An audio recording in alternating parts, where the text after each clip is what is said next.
Mesdames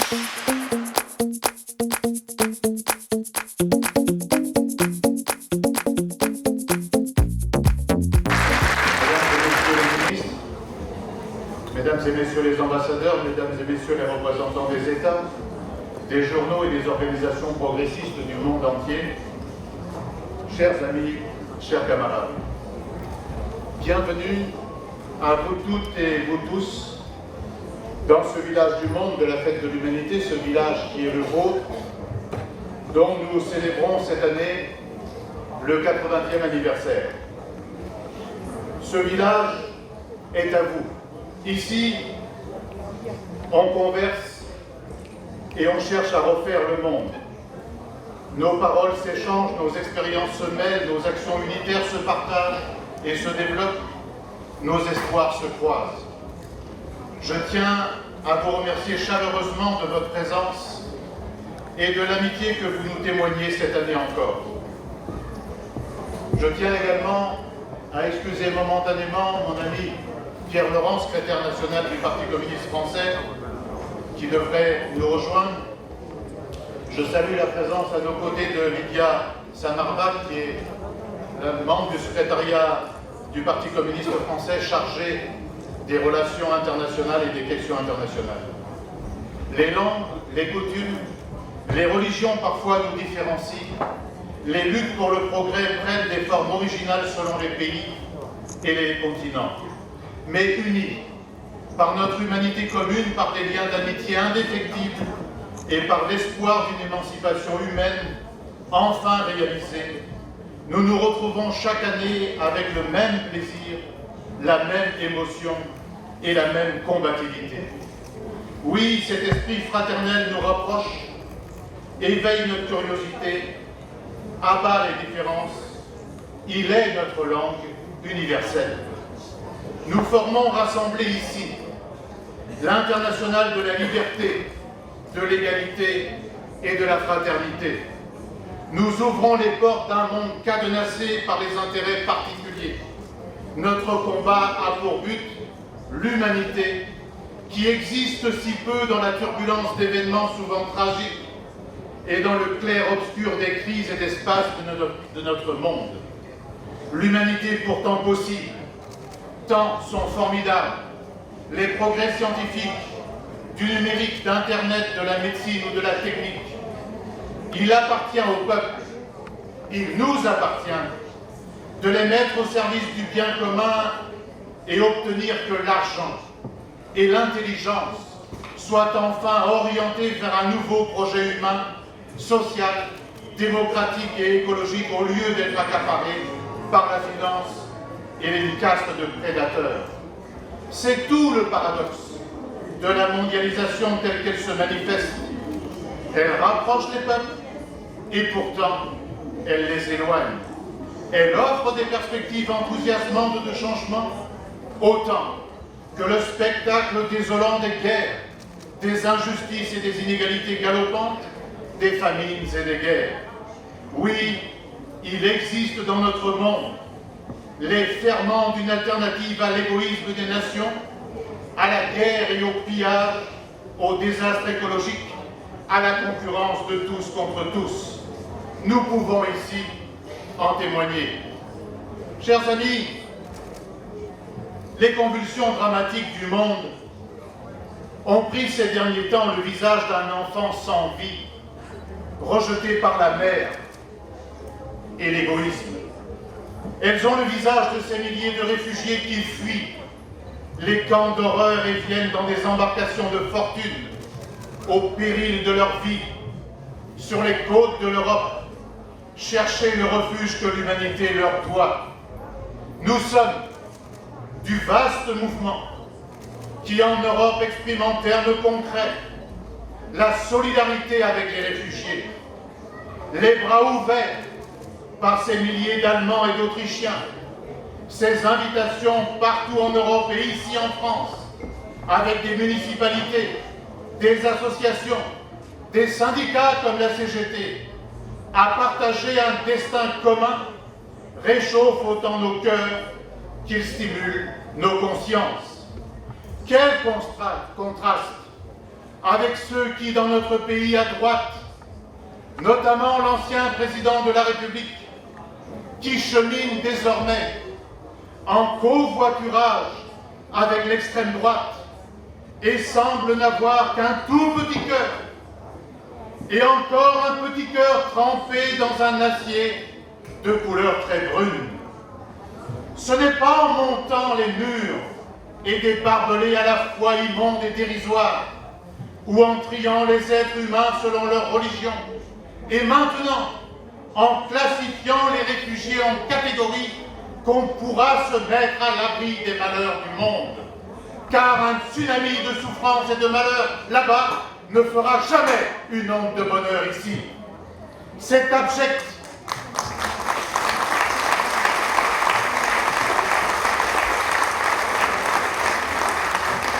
C'est abject. Et cela n'est pas la France. Cela n'est pas notre France. Ce ne peut être cela l'Europe. Ce n'est pas notre conception du monde commun. Nous militons pour que la Déclaration universelle des droits de l'homme, adoptée en 1948 ici à Paris par l'Assemblée générale des Nations unies, vive et s'applique. Elle dit ceci: devant les persécutions, toute personne a le droit de chercher asile et de bénéficier de l'asile en d'autres pays. Nous militons pour garantir la vie de chacun des réfugiés, pour qu'aucun nouveau mort ne vienne endeuiller les plages de Méditerranée et les routes d'Europe, pour sécuriser les couloirs d'accès et établir des voies légales d'entrée sur le continent. Nous militons avec la même vigueur pour éradiquer les foyers de guerre en Syrie, en Irak et en Libye. Notre pays, membre du Conseil de sécurité des Nations Unies, devrait se mettre à la pointe du combat politique, patient, difficile certes, pour le règlement des conflits au Proche et au Moyen-Orient, avec l'ensemble des puissances mondiales et régionales, sans exclusive. L'heure est trop grave pour laisser les divisions dicter la géopolitique du monde.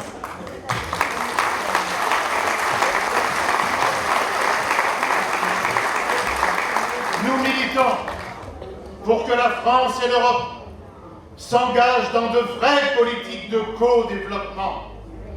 Car qui peut croire au plaisir qu'éprouverait une famille à quitter sa terre natale en bravant la mort à chaque instant? La France et l'Europe doivent donc respecter leurs engagements en matière d'aide au développement, au lieu de les réduire comme c'est le cas aujourd'hui. Depuis quelques jours, sous la force de l'émotion et de la pression populaire, des dirigeants européens ont été contraints de bouger. Une brèche vient de s'ouvrir. D'ailleurs, au moment où l'Allemagne se montre solidaire avec les réfugiés, la France devrait être plus ambitieuse et audacieuse pour porter en avant le projet de transformer la construction européenne pour la sortir de l'étau austéritaire étouffant pour les peuples et pour les pays. On nous dit toujours que le changement de traité et de directive est impossible. Mais on vient d'avoir la démonstration inverse ces derniers jours, puisque sans aucun vote, sans aucune réunion, ni du Parlement européen, ni du Conseil européen, sous l'effet de l'ouverture des portes en Allemagne et en Autriche, la fameuse directive de Dublin vient de tomber d'elle-même. Alors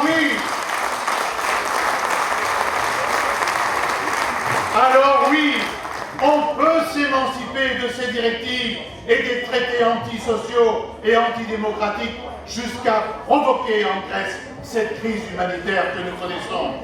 Oui, le mouvement des peuples vient de montrer qu'il peut faire bouger les choses. Si la France se haussait à la hauteur de sa réputation et de son histoire, elle pèserait d'un poids décisif pour qu'en toute chose, l'humain prime sur notre continent et partout dans le monde.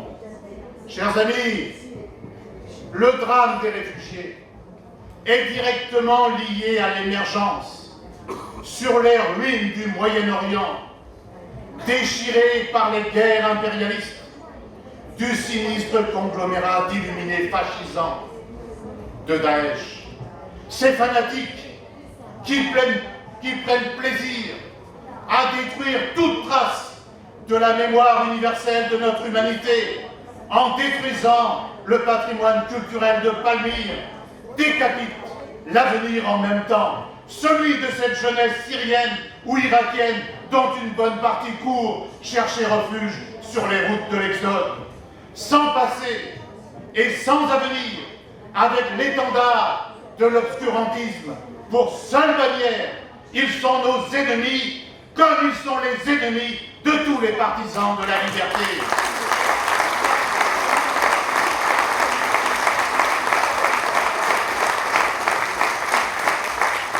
Mais, franchement, il est bien difficile de ne pas se poser une question si l'on veut réellement venir à bout de ce monstre. Franchement, comment a-t-on pu en arriver là?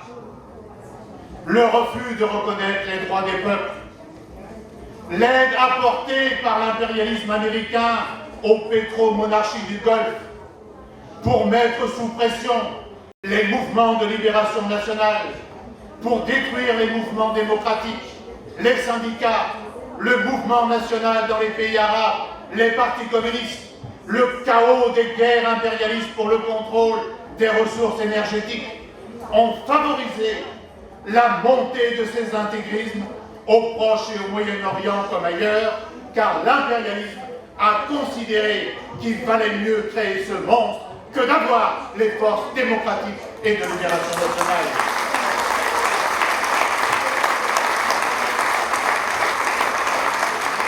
Qu'ont-ils apporté toutes ces années de guerre en Afghanistan? Nous en sommes, en un peu plus de 20 ans, à la 3e guerre en Irak. Pour quel résultat? Pour quel résultat? Depuis un an, paraît-il, une coalition de 60 pays, armés jusqu'aux dents, capable de déceler, paraît-il, une aiguille dans une botte de foin, bombarde, paraît-il, mais n'arrive pas à bout de Daesh. On a bombardé la Libye. Quel est le résultat aujourd'hui? Et voilà maintenant que les sinistres qui dirigent l'État turc, membres influents de l'organisation du traité de l'Atlantique Nord, bombardent nos vaillants et courageux amis, camarades turcs, ceux du PID en Syrie et ceux du PKK au Kurdistan turc, et qui, eux, se battent les armes à la main. Ils sont ici avec la représentante des femmes de Kobané, avec la représentante des associations de femmes.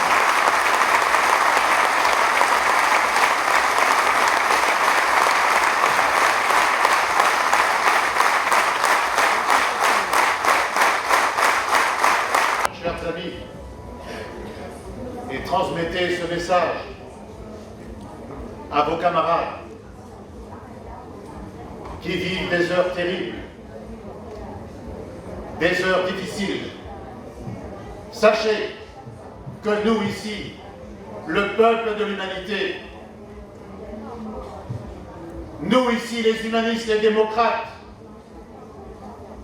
nous les communistes, nous sommes à vos côtés, nous ne vous laisserons jamais tomber.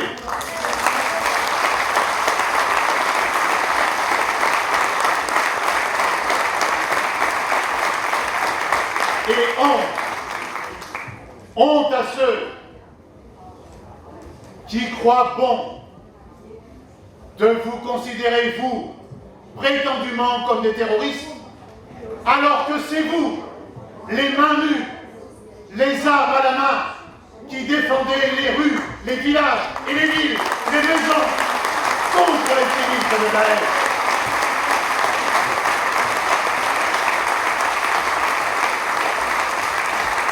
Quelque part, excusez-nous, mais nous avons honte pour notre pays. Nous avons honte de ce silence de notre gouvernement qui ne dit rien quand le sieur Erdogan vous bombarde.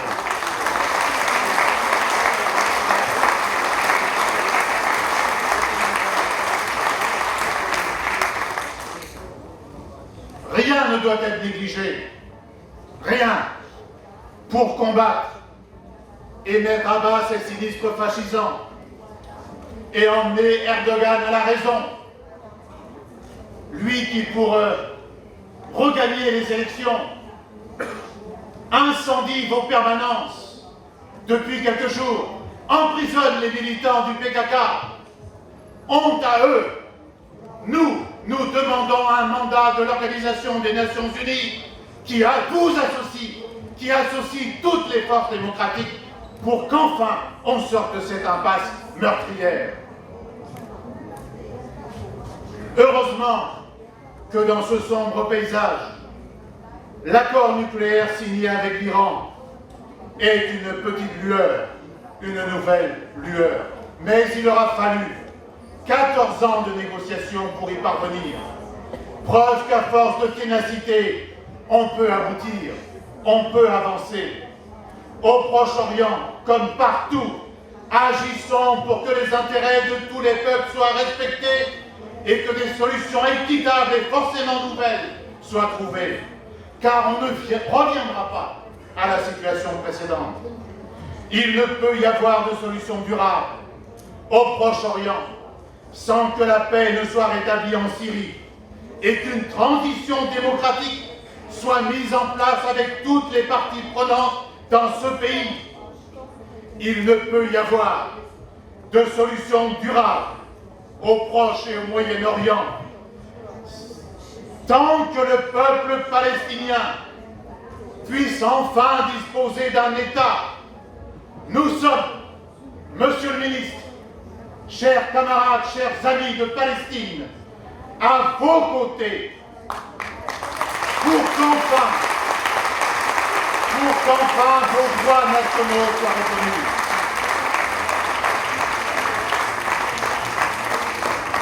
Nous sommes solidaires. Nous continuerons d'être solidaires par-delà les difficultés et les obstacles pour faire cesser cette abominable colonisation qui n'est rien d'autre que du vol et l'organisation de l'apartheid avec le mur de ségrégation qui s'allonge sans cesse. Solidaires de vous, de ces dizaines de milliers de Palestiniens dont on vole les maisons et qui sont menacés de destruction. Solidaires pour obtenir la liberté qui commence par la libération de tous les prisonniers politiques, à commencer par notre valeureux et courageux ami Marwan Barghouti.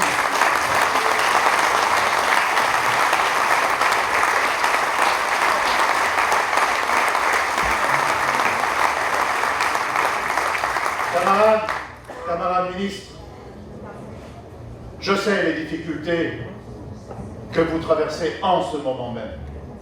Je sais les pressions que vous subissez. Je sais les initiatives que va prendre votre diplomatie et le président Mahmoud Abbas dans les prochains jours et les prochaines semaines jusqu'à la fin du mois de septembre à l'Assemblée générale des Nations Unies.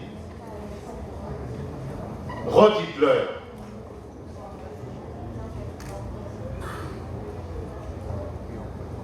que nous nous battons ici avec force dans les parlements nationaux, dans de nombreux pays d'Europe, au sein du Parlement européen, pour que le vote qui a été émis dans ces instances soit maintenant reconnu.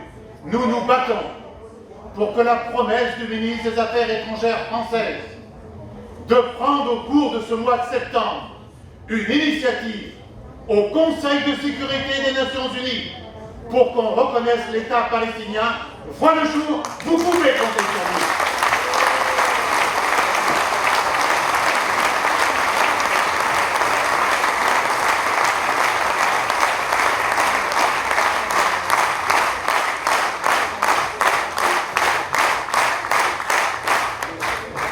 pas de solution au Proche-Orient sans que soient reconnus les droits politiques et culturels du peuple kurde.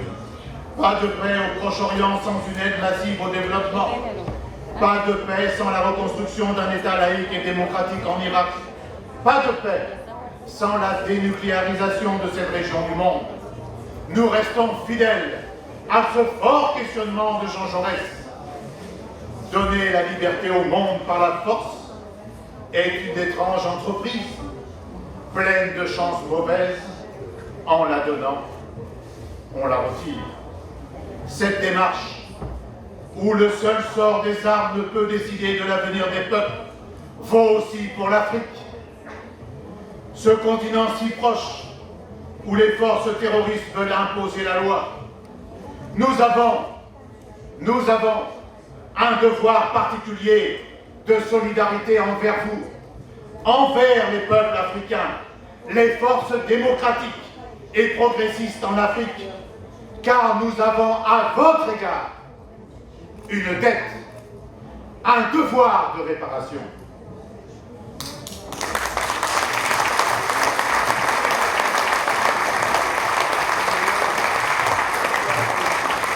La seule intervention militaire au Mali ne réglera rien, sans développement partagé, sans le respect des droits des minorités.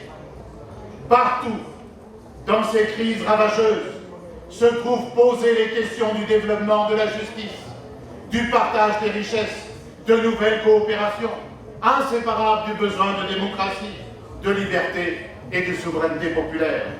Je pense notamment à la Tunisie, où une construction démocratique nouvelle est en cours, que les terroristes attaquent pour tenter de la mettre à bas.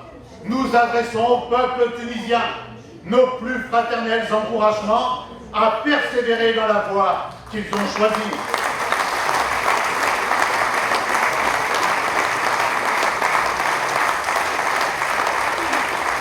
La guerre à présent se manifeste aux portes même de l'Europe. L'Ukraine est en proie à un conflit armé qui a déjà fait plusieurs milliers de morts et qui prend une dimension de plus en plus internationale. La militarisation sous l'égide de l'OTAN de plusieurs pays de l'Europe orientale inquiète à juste titre. Ce n'est pas la montée des tensions que l'on pourra résoudre la question ukrainienne. Bien au contraire, c'est en posant en grand la question de la coopération, de la sécurité de notre continent dans une démarche incluant la Russie comme puissance européenne. L'Europe a su, il y a une quarantaine d'années, conclure les accords d'Helsinki pour la paix, la coexistence pacifique et la sécurité. Un terme avait été mis à la guerre froide avec le respect des frontières et la perspective d'accords de coopération. Eh bien aujourd'hui, l'Europe a besoin d'un nouvel Helsinki. Elle a besoin d'un accord Helsinki 2.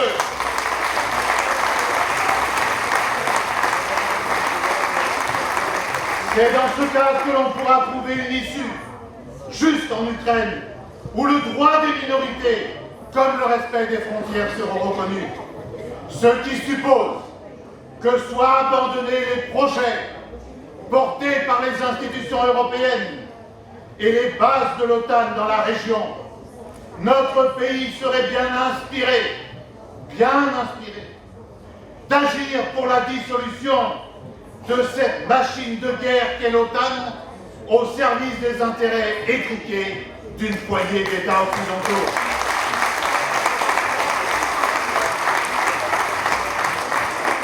Chers amis, notre humanité commune ne pourra se réaliser si la crise écologique se poursuit.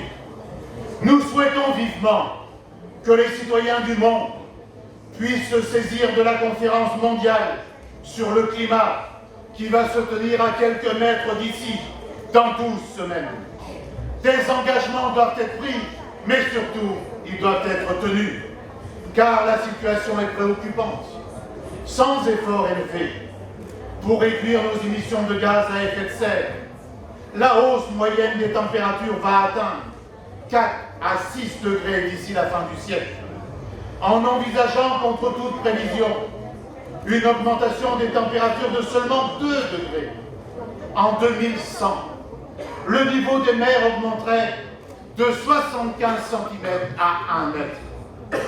Migration climatique massive, tempêtes, sécheresses et pénuries pourraient bien être le lot commun de millions d'êtres humains parmi les plus pauvres de la planète.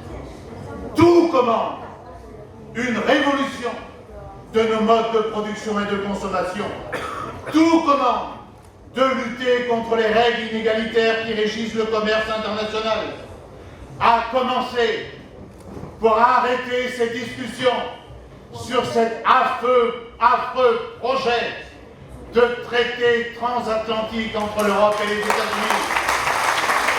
Mais aussi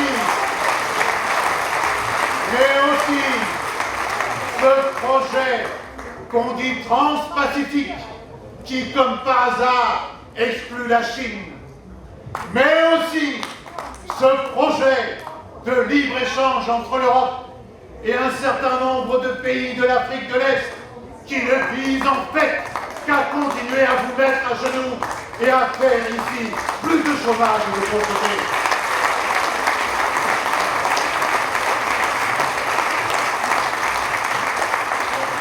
C'est le contraire qu'il faudrait faire. C'est vous aider, encourager les pays en développement à accéder précisément à un niveau de développement durable et humain, alors que vous devez faire face à des besoins colossaux. D'ailleurs, comment demander aux pays du Sud de s'acquitter d'une dette climatique et écologique qui a été creusée par les puissances capitalistes et pas par nous? C'est donc bien une solution solidaire et internationaliste que nous œuvrons pour que le fonds vert soit réellement doté des 100 milliards prévus par les Nations Unies. Chers amis, c'est bien l'opportunité d'un monde nouveau qui s'ouvre à nous. Emparons-nous-en. Ces bouleversements majeurs inaugurent une nouvelle ère. Les peuples prennent de plus en plus conscience des dangers que court notre humanité ainsi abandonnée au vent mauvais du capitalisme et aux appétits dominateurs. Songez que le patrimoine de seulement 67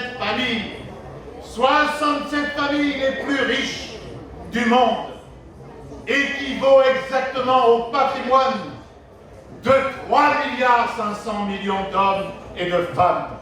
Comment peut-on accepter cela? Comment accepter que près de la moitié de la jeunesse du monde vive avec moins de 2 $ par jour? Comment accepter que 13 millions d'enfants soient privés d'école au Moyen-Orient et en Afrique du Nord? Comment accepter qu'ici même, en Europe, 120 millions de personnes soient jetées dans la pauvreté? Comment accepter que 21 millions de personnes soient officiellement victimes du travail forcé? Comment accepter ces esclaves des temps modernes? Et je veux vous dire que je suis particulièrement heureux d'avoir fait voter mardi dernier par le Parlement européen un texte pour que, enfin, aussi bizarre que cela puisse paraître, pour qu'enfin l'Europe adhère à la Convention de l'Organisation internationale du travail contre le travail forcé. Et je ne doute pas que le Conseil européen nous suivra. Oui, partout, combattons pied à pied les inégalités, faisons vivre l'humanité. Et que dire des dépenses d'armement qui ont repris leur ascension, des stocks d'armes accumulés qui peuvent pulvériser plusieurs fois la planète? Les forces de paix doivent se faire entendre encore plus fort pour tracer la voie d'une humanité débarrassée de son arsenal nucléaire. Les ravageuses guerres économiques qui se multiplient ont pour décor l'offensive dévastatrice des grandes sociétés multinationales par ces traité de libre-échange. L'affirmation par les États-Unis de leur volonté de maintenir l'hégémonie du dollar participe évidemment de ces stratégies.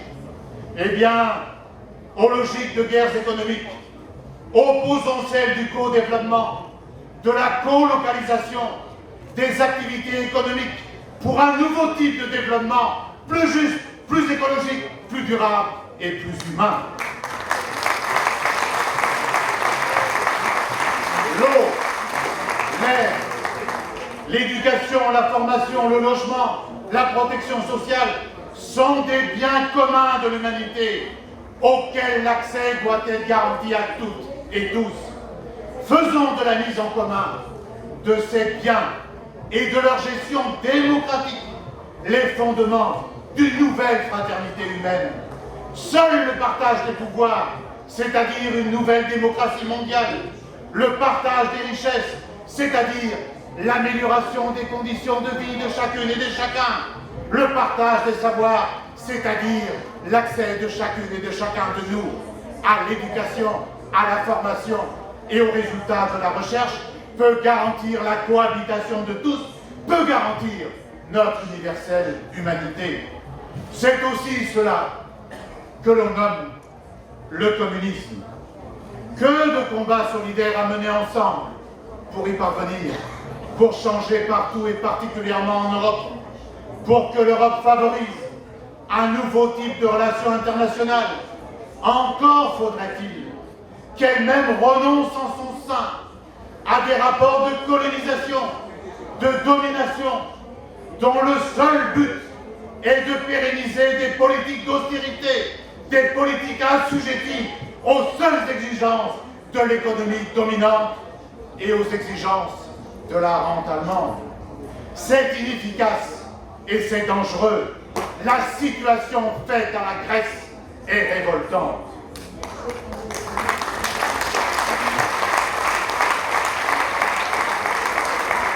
Il n'est pas acceptable que le maintien de ce pays dans la zone euro se fasse au prix d'un nouveau plan d'austérité draconien au nom du remboursement d'une dette dont même le Fonds monétaire international dit maintenant que le remboursement est impossible. Nous demandons donc tout à la fois que le plan dit d'aide à la Grèce, le versement de ces fameux 86 milliards dont le gouvernement grec doit pouvoir souverainement décider. Cet argent ne doit pas être destiné à retourner aux banques comme on veut le faire aujourd'hui. Mais le peuple et le gouvernement doivent pouvoir en disposer sans attendre pour améliorer le sort de la population grecque et pour que la dette grecque soit restructurée, voire annulée.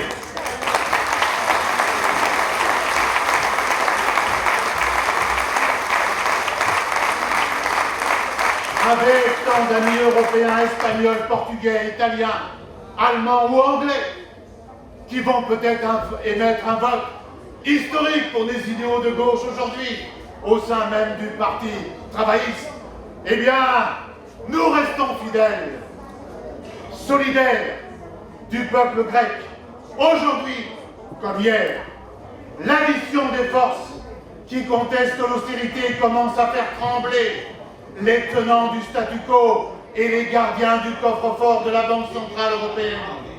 Cette force qui germe explique en partie l'acharnement contre le gouvernement grec. Tous unis vers un même but, nous pouvons faire basculer le rapport de force. Tous unis, nous pouvons créer le mouvement européen progressiste et anti-austérité qu'il nous manque encore pour remplacer l'Europe des banquiers et des marchands par l'Europe des travailleurs et des peuples.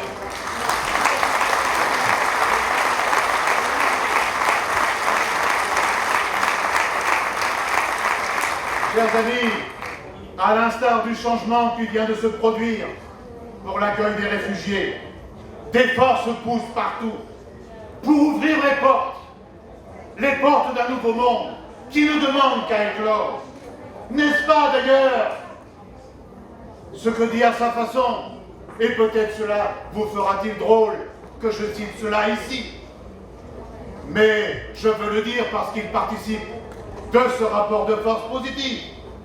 Ce que dit donc à sa façon le nouveau pape François, lorsqu'en juillet dernier en Bolivie, il s'en est pris, je le cite, à l'ambition sans retenue de l'argent qui commande.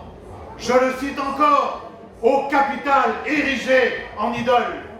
Je le cite encore, nous avons besoin d'un changement, a proclamé le pape, afin d'inciter au Paraguay les jeunes, je le cite encore, à mettre le bazar. Eh bien, bienvenue au Vatican, dans le mouvement internationaliste pour la justice et la démocratie.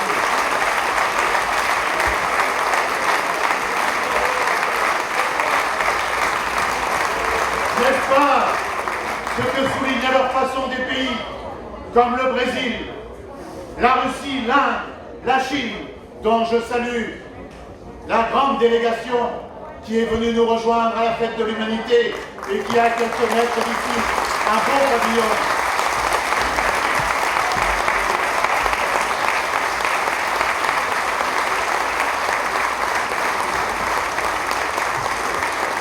L'Afrique du Sud qui, dans une union qu'on appelle les BRICS et qui, au mois de juillet dernier, ont vu la banque de développement qu'ils ont mis en place commencer ses activités. La crise financière qui secoue la Chine a des répercussions évidemment sur toute la planète, mais elle vient rappeler une chose simple. Il existe une interaction de toutes les économies et que l'issue ne peut pas être dans une fuite en avant dans la spéculation, ni dans la guerre économique, ni dans la guerre des monnaies. Elle est dans la réalisation de cette idée révolutionnaire que les communistes français ont portée pendant longtemps et que vous, les dirigeants chinois, avez fait vôtre depuis 2 ans, celle de créer une monnaie commune de coopération pour la justice sur l'ensemble de la planète.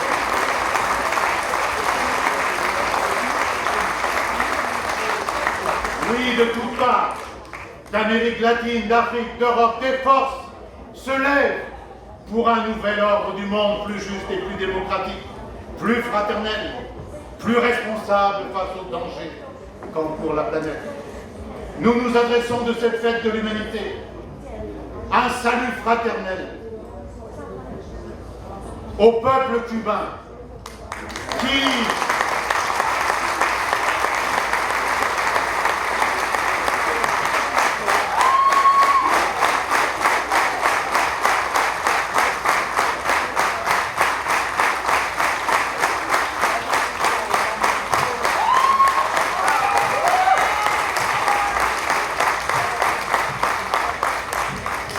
fraternel à vous, monsieur l'ambassadeur, à toute votre belle délégation,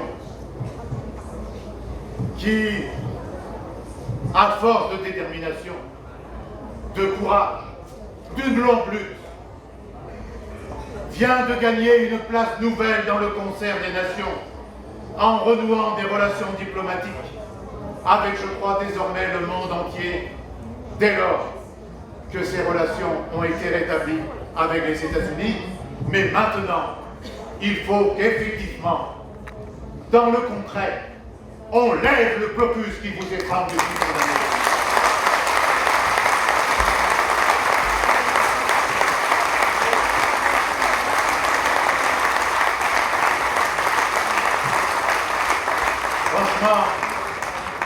Franchement, camarades, c'est une bonne nouvelle qui nous réchauffe le cœur, au moment où s'accentue la crise de l'hégémonie de ce qu'on appelle l'Occident.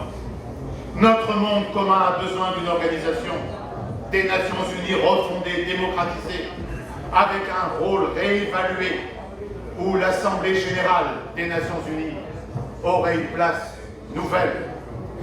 Il est indispensable aujourd'hui de rétablir à nouveau un véritable cadre multilatéral politique et diplomatique pour résoudre et pour prévenir les conflits et les guerres.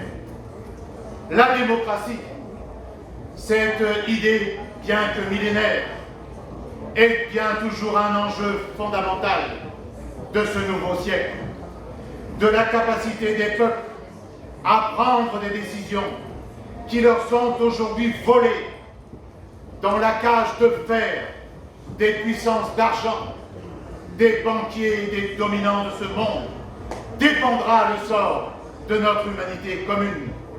Mes chers amis, chers camarades, nous faisons le pari de l'intelligence humaine contre les bâillons qui enserrent les bouches et les espoirs. Nous faisons le pari de la souveraineté populaire partout, de la démocratie, du débat, du dialogue, de la coopération pour bâtir ce nouveau monde qui ne demande qu'à venir.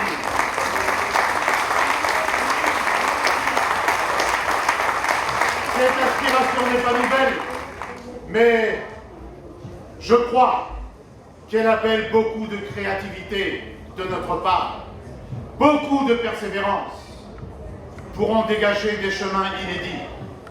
Elle commande que nous renforcions nos liens partout dans le monde. Notre belle rencontre en cette fête de l'humanité atteste de cette ambition commune de nous engager solidairement dans cette voie avec courage, avec patience, avec détermination et du courage, nous n'en manquons pas. C'est la condition pour que se réalise enfin l'universelle humanité.